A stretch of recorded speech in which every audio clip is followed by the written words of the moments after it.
السلام علیکم ورحمۃ اللہ وبرکاتہ۔ پیچھے ہم نے کل والے سبق میں پڑھا کہ ولما جاءہم رسول من عند اللہ مصدق لما معہم، جب بھی ان کے پاس رسول آتا اللہ تعالیٰ کی طرف سے تصدیق کرنے والا ہوتا اس چیز کی جو ان کے پاس ہے، کہ جو ان کے پاس تورات تھی یا دوسری آسمانی کتابیں جن میں نبی صلی اللہ علیہ وسلم کی ساری صفات ذکر تھی،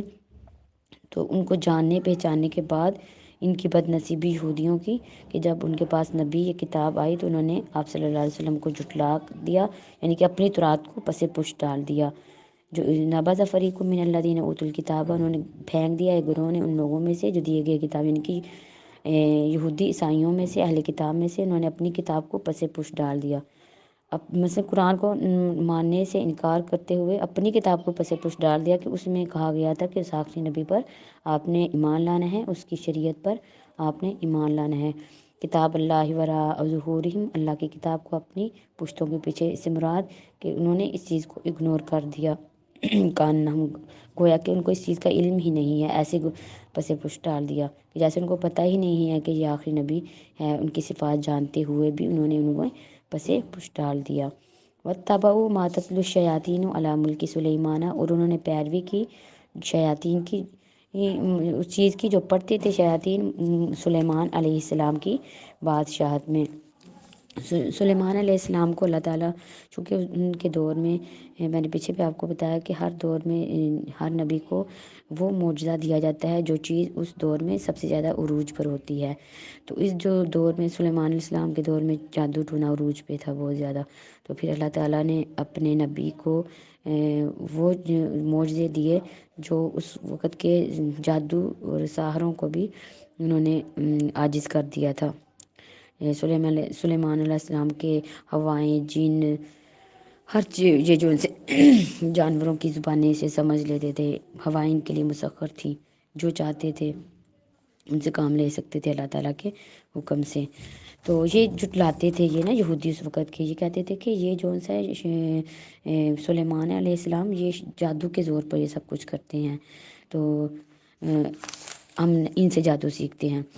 تو جب کہتے ہیں کہ پیچھے یہودیوں نے جاننے پہچاننے کے باوجود اللہ کے نبی کا انکار کر دیا حسد اور سرکشی کی بنا پر، اور اللہ کے نبی کی پیروی سے بھی انکار کر دیا، تو جب انسان میدان میں کسی کا مقابلہ نہیں نہ کر سکتا پھر وہ جادو پر آ جاتا ہے، جادو ٹونے پر۔ تو اسی طرح انہوں نے اللہ کے نبی پر جادو کر دیا یہودیوں نے۔ ان میں ایک شخص تھا جادو جس نے کیا تھا، وہ لبید بن اسم یہودی تھا، لبید بن اسم یہودی۔ اس نے اللہ کے نبی صلی اللہ علیہ وسلم کی کنگھی اور اس سے نکلنے والے جو بال تھے نا، جو اس نے ایک نر کھجور کے خوشے کے غلاف میں لپیٹ دیے، اس میں رکھ دیے، اور اس کو ایک کنویں کی تہہ میں ایک بڑے پتھر کے نیچے دبا دیا۔ تو اس جادو کا اثر اللہ کے نبی پر یہ ہوا کہ آپ کو خیال ہوتا تھا کہ آپ اپنے گھر والی مثلاً کہ اہلیہ کے پاس جاتے ہیں مگر جا نہیں تھے سکتے، یہ جادو کا اثر ہوا تھا ان پر، اللہ کے نبی پر۔ تو یعنی کہ میاں بیوی کے درمیان یہ وہ جادو سیکھتے تھے جس سے میاں بیوی کے درمیان لڑائی ہو۔ تو شیطان بھی جب اس کے چیلے بتاتے ہیں نا جا کے اس کو کہ ہم نے لڑائی کروائی یا کسی کا ڈاکہ ڈلوایا، قتل کروایا، تو کچھ نہیں ہوتا۔ جب وہ کہتا ہے نا کہ ہم نے میاں بیوی کے درمیان لڑائی کروائی، تو پھر وہ اپنی سیٹ سے اٹھ کر تو اس کو گلے ملتا ہے، کہتا ہے تم نے اچھا کام کیا، میاں بیوی کے درمیان لڑائی ڈالنا۔ تو یہ جادو بھی وہی سیکھتے تھے جس سے میاں بیوی کے درمیان لڑائی ہو۔ تو پھر یہ اللہ کے نبی اللہ تعالیٰ سے بار بار دعا کیا کرتے تھے، تو پھر وحی کے ذریعے اللہ تعالیٰ نے اپنے نبی کو بتا دیا نا کہ سب کچھ، کہ انہوں نے ایسے آپ پر جادو کیا ہوا ہے۔ تو اللہ کے نبی نے وہ سارا کچھ نکلوا کر اس کنویں کو دفن کروا دیا تھا، تو اللہ تعالیٰ نے آپ کو شفا عطا فرمائی۔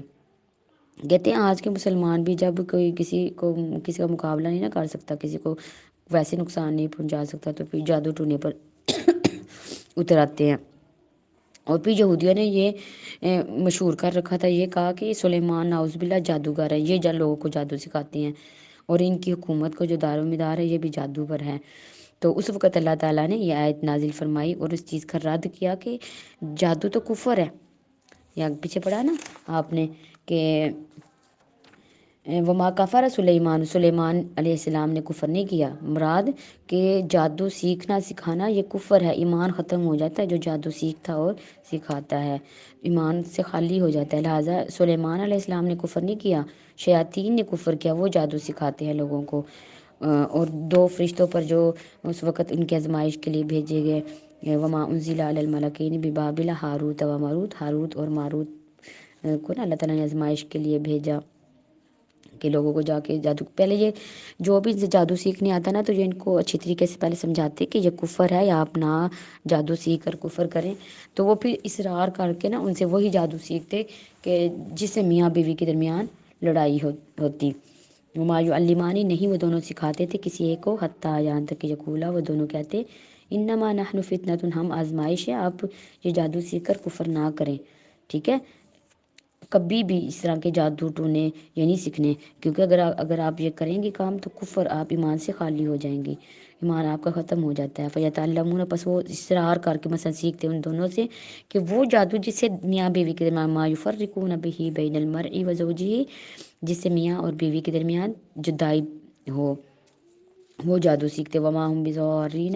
بہ من احد الا باذن اللہ، نہیں وہ نقصان پہنچا سکتے اس جادو کے ساتھ کسی ایک کو مگر اللہ تعالیٰ کے حکم سے۔ اب ادھر سے یہ بات ثابت ہوئی کہ اگر کوئی جادو ٹونا کرتا ہے تو اس کا اثر بھی اللہ تعالیٰ کے حکم سے ہوتا ہے۔ ہمارا یہ عقیدہ ہونا چاہیے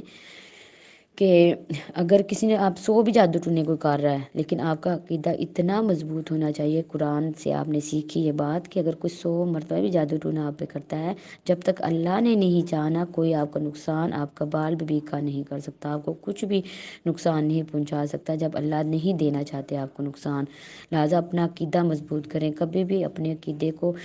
کم نہ ہونے دیں، غلط نہ عقیدے کو ختم نہ کریں اس بات سے کہ کسی نے مجھ پر یہ کوئی تھوڑی سی مصیبت پریشانی آ جائے تو یہ نہ کہنا شروع کر دیں کسی نے ہم پہ جادو ٹونا کیا ہے،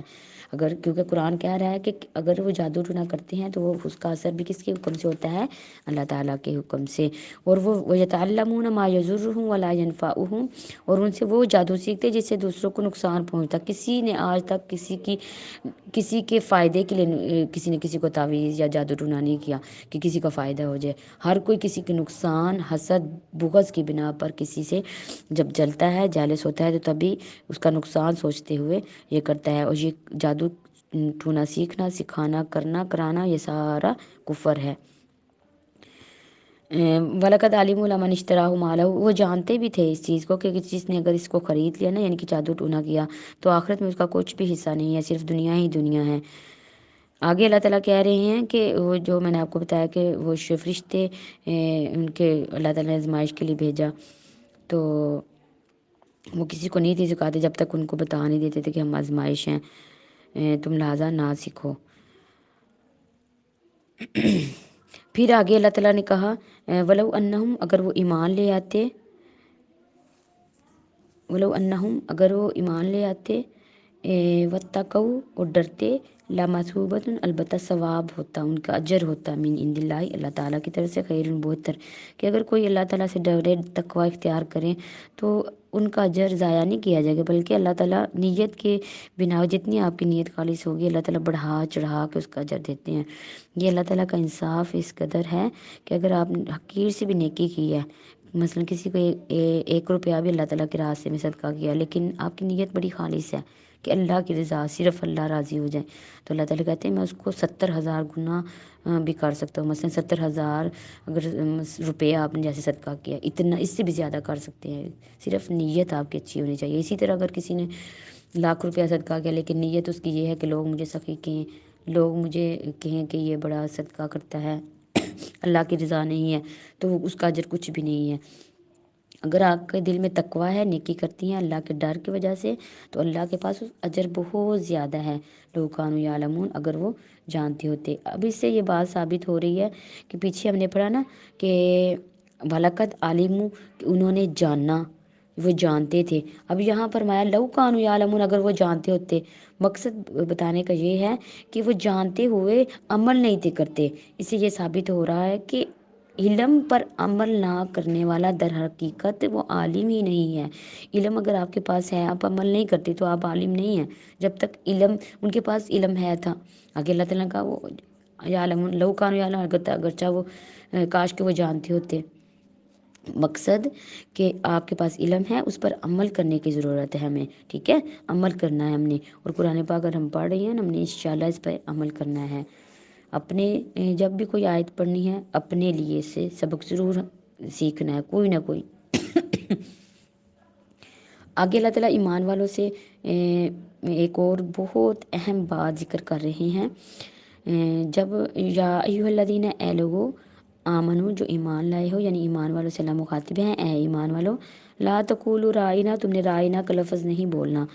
رائنا کا مطلب ہوتا ہے ہماری رعایت کریں۔ جب اللہ کے نبی کی مجلس میں مسلمان بیٹھے ہوتے ہیں نا، مومن، جب اللہ کے نبی کچھ ان سے مخاطب ہوتے بتاتے تو کسی کو سمجھ نہ آتی تو وہ کہتا ہے رائنا، اللہ کے نبی ہماری رعایت کریں، مثلاً ہمیں سمجھ نہیں آئی ہمارا لحاظ کریں، ہمیں دوبارہ ریپیٹ کروائیں، ہمیں اس چیز کی سمجھ نہیں آئی۔ تو اس وقت یہودی جو منافق بیٹھے ہوتے تھے وہ اس سے جو رائنا کا لفظ ہے زبان کو مروڑ کر رائنا کہتے، مثلا اس کا معنی پھر چینج ہو جاتا ہے، عین کے بعد یا لگا دیتے، اس کا مطلب ہوتا ہے ہمارے چرواہے، نعوذ باللہ، یا رائنن کہتے، نون کے اوپر دو زبریں، اس کا مطلب ہوتا ہے احمق، یعنی کہ اللہ کے نبی کو نعوذ باللہ ان کی گستاخی کرتے اللہ کے نبی کی نا، تو ظاہر یہ کرواتے کہ ہم رائنا کا لفظ بول رہے ہیں کہ ہمیں سمجھ نہیں آ رہی، اور رائنا کہتے کہ ہمارے چرواہے، نعوذ باللہ، یا اللہ کے نبی کی بے حرمتی ایسے کرنا چاہتے تھے۔ تو اللہ تعالیٰ نے ایمان والوں سے فرما دیا کہ جس لفظ میں شک ہے، جس سے دوسرے کی تذلیل ہو رہی ہے، آپ نے وہ لفظ ہی چھوڑ دینا ہے۔ ایمان والوں سے اللہ تعالیٰ کہہ رہے ہیں کہ آپ رائنا کا لفظ ہی بولے، جس سے دوسرے لوگوں کو، منافقین کو، یہودیوں کو یہ موقع مل رہا ہے، نعوذ باللہ اللہ کے نبی کی بے حرمتی اس طرح کر رہے ہیں، تو اللہ تعالیٰ کو پسند نہیں آئی یہ بات کہ میرے نبی کی کوئی اس طرح توہین کرے، تو اللہ تعالیٰ نے کہا تم وہ لفظ ہی چھوڑ دو، وقولوا انظرنا، اور تم کیا کہو، ننظرنا، ہماری طرف دیکھیں، واسمعوا، اور پہلے ہی دھیان سے سن لیا کرو بات، تمہیں دوبارہ پوچھنے کی زحمت ہی گوارا نہ ہو، جب اللہ کے نبی بول رہے ہوتے ہیں تو اپنا سارا دھیان اللہ کے نبی کی بات کی طرف لگاؤ، کہ آپ کا دھیان کسی دوسری طرف نہ ہو۔ اس سے یہ ثابت بھی ہو رہا ہے کہ جب آپ کسی قرآن کی مجلس میں بیٹھی ہیں یا سن رہی ہیں تو پوری توجہ سے، قرآن ویسے بھی ذکر ہے، قرآن پاک جب پڑھا جا رہا ہو تو اس کی تلاوت کو غور سے سنا کرو، اگنور نہ کیا کرو۔ جب اللہ کے نبی یا کوئی بھی آپ کو سمجھا رہا ہے، پڑھا رہا ہے تو اس کو دھیان سے سنا کرو۔ تم وہ لفظ ہی رائنا کا چھوڑ دو اور تم کو ہماری طرف دیکھ کے وسمو، پہلے سے ہی دھیان سے سن لیا کرو، اور جو کافر ہیں اللہ کے نبی کا انکار کرتے ہیں ان کے لیے دردناک عذاب ہے۔ آگے ہمیں سے یہ بات ثابت ہوئی کہ ہم نے کبھی بھی اس طرح کا الفاظ نہیں استعمال کرنا کہ جس سے دوسرے لوگوں کی بے ادبی ہو یا گستاخی ہو، کبھی بھی اس طرح کا الفاظ استعمال نہیں کرنا۔ اسی طرح وہ اللہ کے نبی کو جب آتے نا تو السلام علیکم کی بجائے کہتے السلام علیکم۔ السلام علیکم کا مطلب ہوتا ہے تم پر موت نعوذ باللہ واقع ہو، تو لہٰذا اچھے انداز سے، احسن انداز سے اگر آپ نے کوئی بھی لفظ بولنا ہے السلام علیکم، ٹھیک ہے، السلام علیکم کا مطلب کتنا چینج ہو جاتا ہے۔ لہٰذا عربی پر بڑی توجہ دیا کریں، جب آپ پڑھتی نا عربی، ایک حرف سے اس کو لمبا کرنے سے یا نہ کرنے سے، اگر کسی کو لمبا کرنا ہے ادھر نہیں آپ نے کیا، یا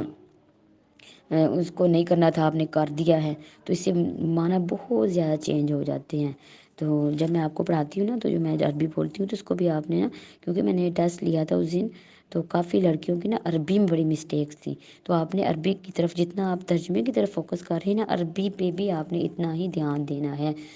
کیونکہ اگر عربی آپ غلط پڑھیں گے تو اس سے معنی چینج ہو جائیں گے، تو ثواب ملنے کے بجائے